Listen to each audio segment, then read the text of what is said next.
අයුබෝවන් කියලා පිළිගන්නවා මාගේ අතිනි පෙරේරා YouTube channel එකට. අද මම ඔයාලත් එක්ක share කරගන්නේ හැමදාම වගේම විශේෂ දෙයක්.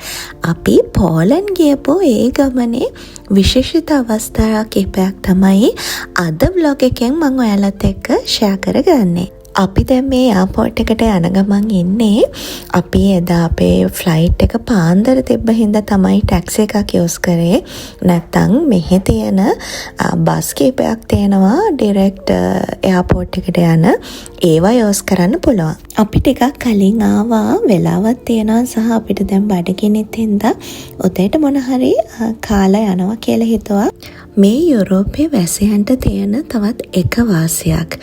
ඕනම රටක වාසි දෙකම තියෙනවා. නමුත් මේ ට්‍රැවලිං වලදී මේ රටවල් කියන්නේ ෂෙනගන් ඒරියා එකකට යනවා නම් මෙයාලට වීසා ඕන වෙන්නේ නැහැ. රටවල් 27ක පමණ ප්‍රමාණයක් තියෙනවා. ඒ රටවල් වලට යනවා නම් වීසා අවශ්‍ය වෙන්නේ නැහැ. ඉතින් අපිටත් මෙහි ලැබිලා තියෙන වීසා එක අනුව අපි ඉන්න කාලය තුළ මේ විදිහට වීසා එකක් නැතුව යුරෝපීය රටවල් වලට ගිහිල්ලා, කියන්නේ ෂෙනගන් ඒරියාස් වලට ගිහිල්ලා අපිට එන්න පුළුවන් හැකියාව තියෙනවා.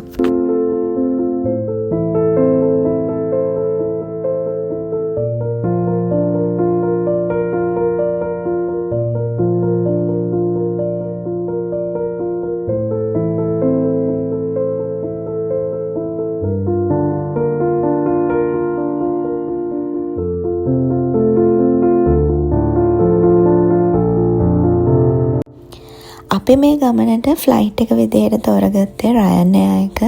මොකද මෙහි තියෙන බජට්ම එයාර්වේස් අතරින් එකක් තමයි ඒ රයන්එයා කියලා කියන්නේ. ස්වීඩන් වල ගොතන්බර්ග් වල ඉඳලා පෝලන්ඩ් වලට හරියටම පැයයි විනාඩි 15ක ගමනක් තමයි අපිට ෆ්ලයිට් එකේ තිබ්බේ. මේකේ ක්වොලිටි එක ගැන කියනවා නම් මේක අපිට බෙස්ට්ම කියන්න බෑ. නමුත් පොඩි කාලයකට අපිට මැනේජ් කරගන්න පුළුවන් කියලා කියන්න පුළුවන්. ඒ වගේම තමයි ඉතින් ඔය ලෑන්ඩින් වල ඉෂුස් එහෙම තිබුණා. අර දුර ගමනක් වගේ යනවා නම් ඇත්තටම මේක කම්ෆර්ටබල් නැහැ. නමුත් පොඩි වෙලාවකට වගේ නම් අපිට ඉතින් බැලන්ස් කරගන්න පුළුවන්. රටේ තනි මලට ලොවින් ඈත හිඳන් තාවමරින්දු දැසෙවැනි සැඟවෙන්න වගේ අද දැසෙවැනි සැඟවෙන්න වගේ අද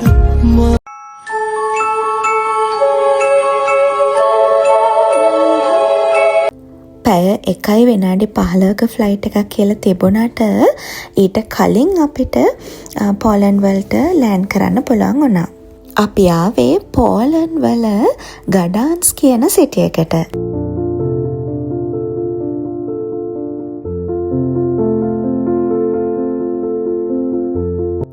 මෙතන ඔය වෙන් කරලා පෙන්නලා තියෙන්නේ ටැක්සි, බස්, ට්‍රේන් කියන ඒවා මේ වගේ ඉරි 3කින් බිම ෆ්ලෝ එකේ ඇඳලා තියෙනවා අපිට ලේසි වෙන්න. ඒ වගේම තමයි මේක කියන්න ඕනේ. මේක ඒකේ තිබ්බ වොෂ්රූම් එක. මෙතන නිකන් හරියට අර මයින්ඩ් රිලැක්සිං වගේ ලස්සන මයින්ඩ් රිලැක්සිං මියුසික් එකක් දාලා ඒ හදලා තිබ්බ විදිහම හරිම ලස්සනයි. මෙන්න මේ විදිහට තමයි හොයාගන්න ලේසි වෙන්න ෆ්ලෝ එකේ ඇඳලා තිබ්බේ.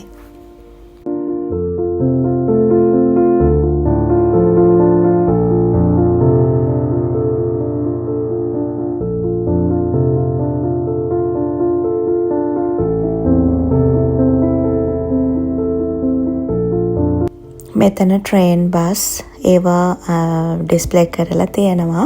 දැන් ඉතින් අපි ඔන්න එයාපෝට් එකෙන් එළියට ආවා. මෙතන ඉඳන් අපි නවතින හොටෙල් එකට යන්න බස් එකේ යන්න පුළුවන්. ඔන්න දැන් අපි අපේ අදාළ බස් එක හොයාගෙන හෝල්ට් එකට යන ගමන් තමයි ඉන්නේ. මොකද ඒ එක්ස්පීරියන්ස් එකක් ගන්න ඕනේ කොහොමද කියන එක. ටිකට් ගන්න ඇප් එකකුත් තියෙනවා. ඊට අමතරව හැම හෝල්ට් එකකම වගේ ටිකට් ගන්න මෙන්න මේ වගේ මැෂින් එකක් තියෙනවා. එතනින් අපිට අපේ අදාළ ටිකට් එක ගන්න පුළුවන්. පෝලිෂ් වල තියෙන කරන්සි එක, ඒ කියන්නේ PLN 4.80ක් තමයි එක්කෙනෙකුට බස් ටිකට් එක කියන්නේ වන් ටයිම් එක ගියේ අපිට. ඒ කියන්නේ මේක ස්වීඩිෂ් ක්‍රෝනා වලින් ගත්තොත් ක්‍රෝනා 3න් විතර වැඩි කරලා තමයි අපිට බලා ගන්න ඕන. අපි බස් එකට නැග ගමන් අනිවාර්යෙන් අපේ ටිකට් එක මෙන්න මෙතන තියෙන මැෂින් එකට දාලා පංච් කරගන්න ඕන.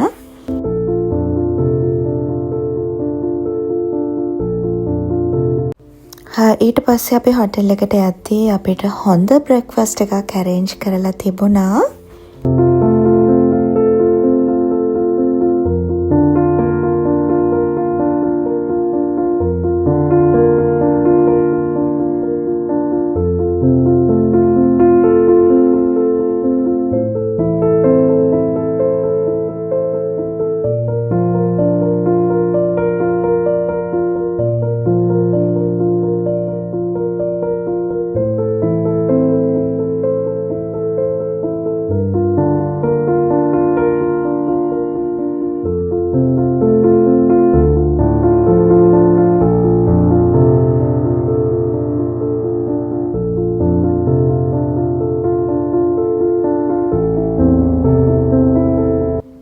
හොඳ වෙරයිටි එකක් එක්ක පෝලිෂ් කෑම ජාතිත් මෙතන තිබුණා.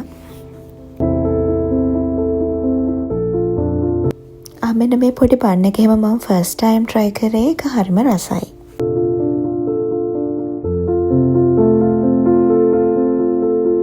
ඔන්න මම දැන් ඊළඟට ඔයාලව එක්කගෙන යන්නේ මෙහි තියෙන අපිට විසිට් කරන්න පුළුවන් තැන්වලට.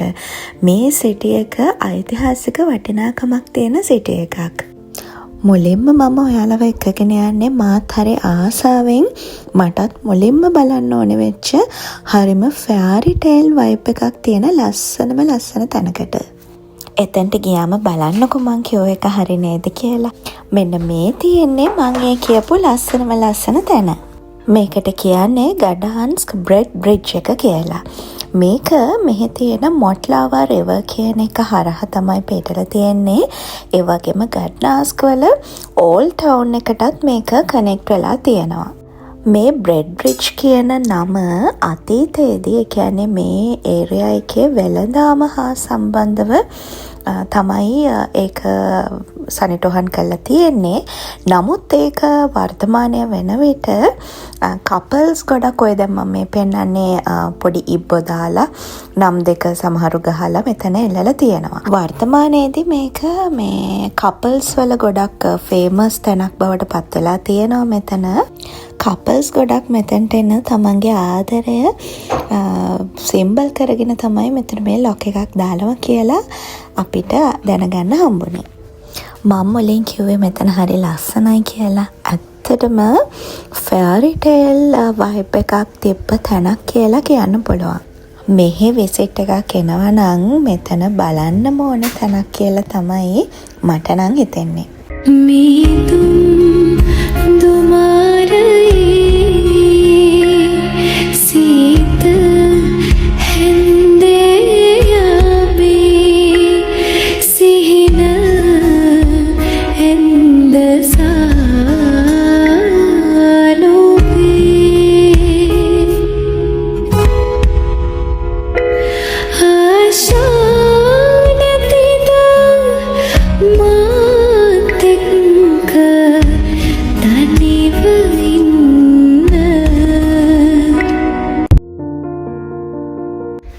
මෙන්න මේ දැන් අපි බලන්න යන තැනත් තිබ්බේ මේ බ්‍රෙඩ් බ්‍රිජ් එකේම එහා පැත්තේ.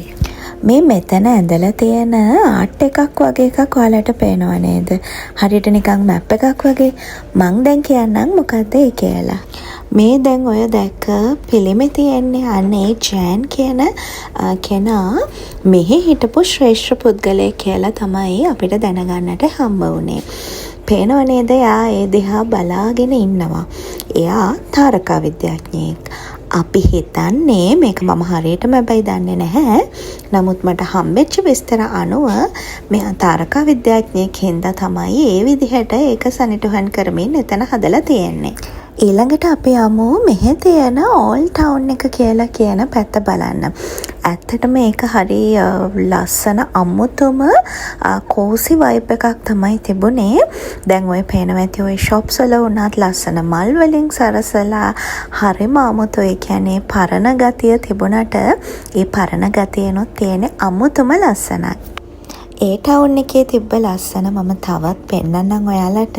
මොකද ඒ යන අතරතුර අපි දැක්කා අපි යන්න ප්ලෑන් කරලා තිබ්බ චර්ච් එක එතන තියෙනවා. ඒ හින්දා ඒකටත් කියලා බලලා අපේ ගමන ඉදිරියට කන්ටිනියු කරනවා කියලා හිතුවා. අපි මේ යන්නේ සෙන්ට් මේරීස් චර්ච්. ඒ කියන්නේ බැසිලිකා මරියාකා කියලත් මේක හඳුන්වනවා. මොකද ඒක මරියාකා කියන ස්ට්‍රීට් එකේම තමයි පිහිටලා තිබ්බේ. මේක ලොකුම චර්ච් එකක්. ලොකුම කිව්වේ බ්‍රික්ස් වලින් ගොඩනගපු ලෝකේ තියෙන ලොකුම චර්ච් එකක් කියලා තමයි අපිට දැනගන්නට හම්බ වුණේ. මේක හරිම අර පුරාණතම විදිහට ඒක තියෙනවා. මොකද මේ ගොඩක් මොඩිෆයි කරලවත් නැහැ ඒ චර්ච් එක. ඒ පරණ විදිහටම තියෙන හින්දා තමයි ඒකේ අර ඓතිහාසික ගතිය වැඩි වෙලා අපිට පේන්නේ. ඒ වගේම තමයි මේක ගොඩක් උසට තියෙන හින්දා අපිට උඩටත් යන්න පුළුවන්. උඩට ගියාම ලස්සන සිටි විව් එකකුත් බලා ගන්න පුළුවන්ලු. හැබැයි අපිට නම් යන්න ඕනේ නැහැ.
ඒකත් බලලා අපි අපේ ගමන ආයෙ පටන් ගත්තා. ඔන්න මේ තියෙන්නේ ඔය මං කලින් පෙන්නපු ඕල්ඩ් ටවුන් එකේම ඉතිරි කොටස. ඔය ඉස්සරහ මොකද මේක ටුවරිස්ට් ඇට්‍රැක්ෂන් සිටි එකක්. ඒ හින්දා වගේ දාලා එක විකුණන්න ඒ වගේ දේවල් දාලා තියෙනවා. හැබැයි ගණන් නම් ඒ එළිය දාලා තිබ්බ හැම එකකම ගොඩක්ම වගේ වැඩි.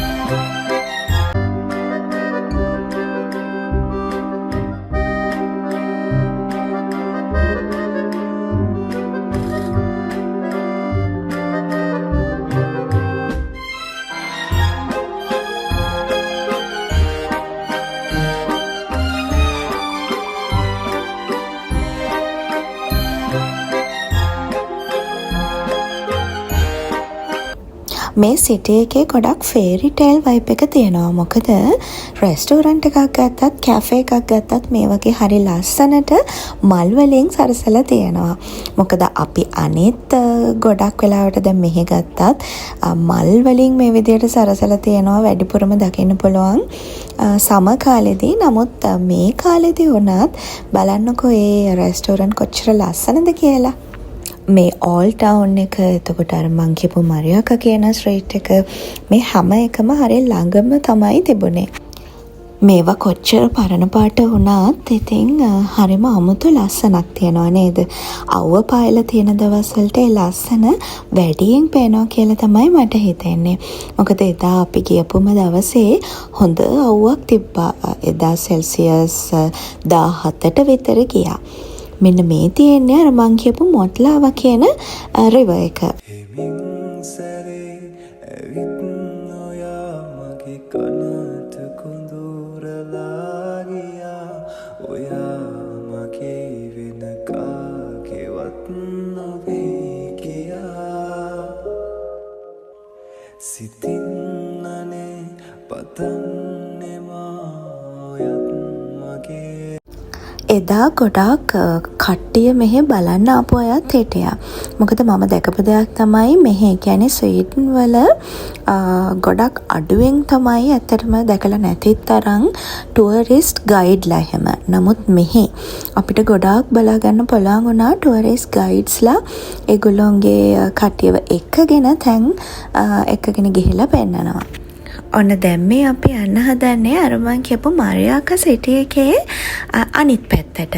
මෙතන මේකත් ඕල් ලුක් එකක් තමයි තියෙන්නේ. බලන්නකො මේ ගහලා තියෙනවා. ඒ ස්ට්‍රීට් එකෙත් මෙන්න මේ විදිහට ඩිස්ප්ලේ දාලා තියෙනවා. මොකද ඔය මං කියපු ඕල්ඩ් සිටි එක, මේ මරියාකා කියන ස්ට්‍රීට් එක, මේවා ඔක්කොම ටුවරිස්ට් ඇට්‍රැක්ෂන් තියෙන ප්ලේසස් තමයි. මෙහි වෙද එක ගැන නම් කියන්න ඕනේ. මෙහි වෙද එක ගොඩක් හොඳයි කියලා කියන්න පුළුවන්. මොකද ඉතින් ස්වීඩන් කියන්නේ නෝඩික් කන්ට්‍රි එකක් නේ. එතකොට ඒවයේ සීතල වැඩි. නමුත් මේ පෝලන්ඩ් වල ස්පෙෂලි මේ සිටි එකේ අපිට හරිම අර ආස හිතෙන කෝල්ඩ් වෙද එකක් තමයි තිබුණේ.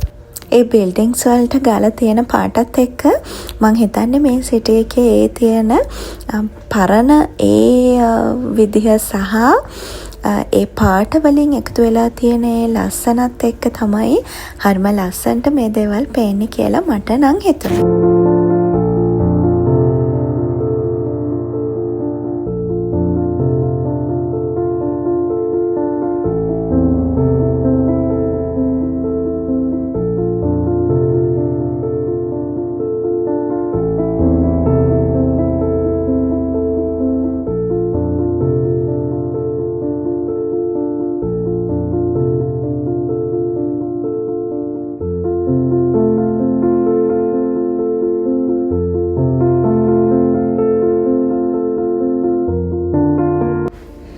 අපි එහෙ තියෙන shopping mall එක, ඒ කියන්නේ මේ මැඩිසන් කියන shopping hall එකටත් ගියා. මොකද අපිට මේ ලන්ච් එක ගන්නත් උවමනා වෙලා තිබ්බා. එතකොට මෙහි බඩවල ගණන් කොහොමද, මෙහි පොඩක් shopping කරන්න උවමනාවකුත් තිබුණා.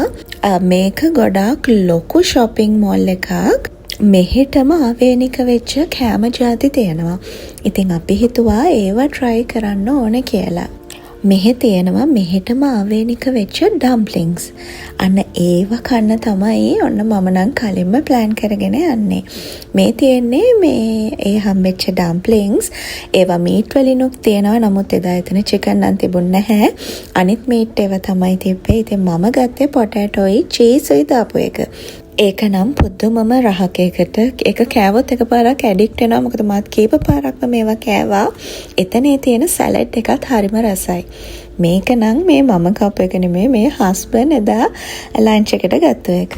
ඔයාලත් ගියොත් මෙතනින් කාලා බලන්නකෝ, පුදුමම රසක්. මේ තියෙන්නේ මේ කොම්පොත් කියන ට්‍රැඩිෂනල් ජූස් එකක්. මේක ඔය බෙරීස් වලින් එහෙම හෝම් මේඩ් හදන ජූස් එකක්. මේකත් පෝලන්ඩ් වල තියෙන එයාලටම ආවේනික වෙච්ච ජූස් එකක්. මම කලින් වීඩියෝස් වලින් කියලා තියෙනවානේ ඔයාලට ස්වීඩන් වල කෑම ජාති, ඒ කියන්නේ රෙස්ටෝරන්ට් වලින් කනවා නම් හරිම ගණන් කියලා. නමුත් මෙහෙ එහෙම නැහැ. කෑම විතරක් නෙමේ අනිත් දේවලුත් ගොඩාක්ම මෙහි අඩුයි ඇත්තටම. ඒ කියන්නේ ඇඳුමක් ගත්තත්, ඔය මම පෙන්නපු පර්ෆියුම් ගත්තත් ඒවා ගොඩක්ම අඩුවට අපිට ගන්න පුළුවන්. මේ ඊළඟට අපි try කරන්න යන්නේ මෙහි આવොත් අනිවාර්යෙන් චීස් කේක් කෑල්ලක් නම් නොකා යන්න එපා කියලා තමයි මම අහලා තියෙන්නේ. ඉතින් එන්න ඒ චීස් ඒ වගේම මේහෙට ආවේනික වෙච්ච මේ චොක්ලට් ජාති ටික තමයි ඔය මම දැන් මේ පෙන්නන්නේ. මේ වීඩියෝ එකෙන් මම අදට නවතිනවා. හැබැයි මේ පෝලන්ඩ් ගමන තාම ඉවර නැහැ. තවත් ලස්සන වීඩියෝ එකක් මම අරගෙන ඉක්මනින්ම ඔයාලව හම්බෙන්න එනවා. ඒ වීඩියෝ එක ගොඩාක් වටින වීඩියෝ එකක් වේවි කියලා මට විශ්වාසයි. මොකද මේ දවස්වල ලොකු කතා බහක් ඇති වෙලා තියෙන යුරෝපයේ දෙයකටත් සම්බන්ධ දෙයක්. මං හිතනවා මේ වීඩියෝ එක එන්ජොයි කරන්න ඇති වගේම ඔයාලටත් ඉදිරියේදී මේක ප්‍රයෝජනවත් වෙයි කියලා. එහෙනම් හෙටින් පටන් ගන්න සතිය සුබදායකම සතියක් වෙන්න කියලා ප්‍රාර්ථනා කරනවා.